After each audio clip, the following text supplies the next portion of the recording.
महाराष्ट्र में अवैध गुटखा और प्रतिबंधित पान मसाले के काले साम्राज्य को जड़ से उखाड़ फेंकने के लिए फडणवीस सरकार ने अब तक का सबसे बड़ा एक्शन शुरू कर दिया है। राज्य के इतिहास में ये पहली बार होने जा रहा है जब जहर बेचने वाले गुटखा तस्करों और इस सिंडिकेट को चलाने वाले अंडरग्राउंड माफियाओं के खिलाफ सीधे मकोका यानी Maharashtra control of organised crime act के तहत मुकदमा दर्ज होगा और उन्हें जेल की सलाखों के पीछे डाला जाएगा।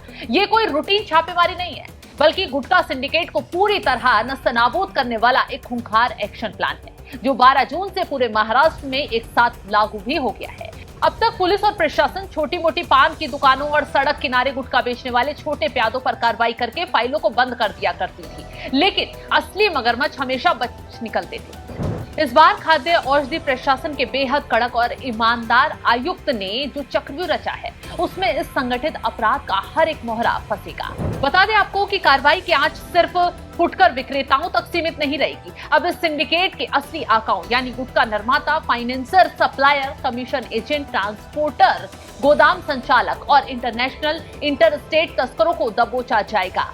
आरोपियों पर सिर्फ मकोका ही नहीं लगेगी, बल्कि खाद्य सुरक्षा एवं मानक अधिनियम और बीएनएस की सबसे संगीन और गैर जमानती धाराओं के तहत एफआईआर दर्ज की जाएगी। इस पूरे धमाकेदार एक्शन के पीछे कानून और संविधान की वो ताकत है जिसे कोई कोर्ट में चुनौती नहीं दे पाएगा। एफडीए आयुक्त ने अपने आदेश में भारत के संविधान के अनुच्छेद 47 का विशेष हवाला दिया है।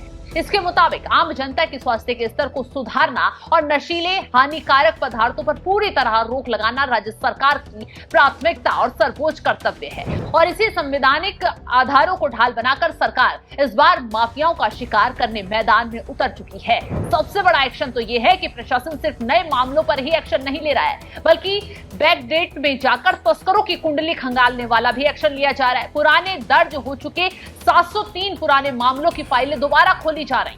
अब इन सभी मामलों की जांच संगठित अपराध के एंगल से नए सिरे से होगी और इन सभी फाइलों में किसी भी सिंडिकेट, गैंग या संगठित गिरोह के शामिल होने का रत्ती भर भी सुराग सबूत मिलता है तो उन पर पुराने गुनाहों को ढूंढकर उनके खिलाफ सीधे मकोका का शिकंजा कसा जाएगा।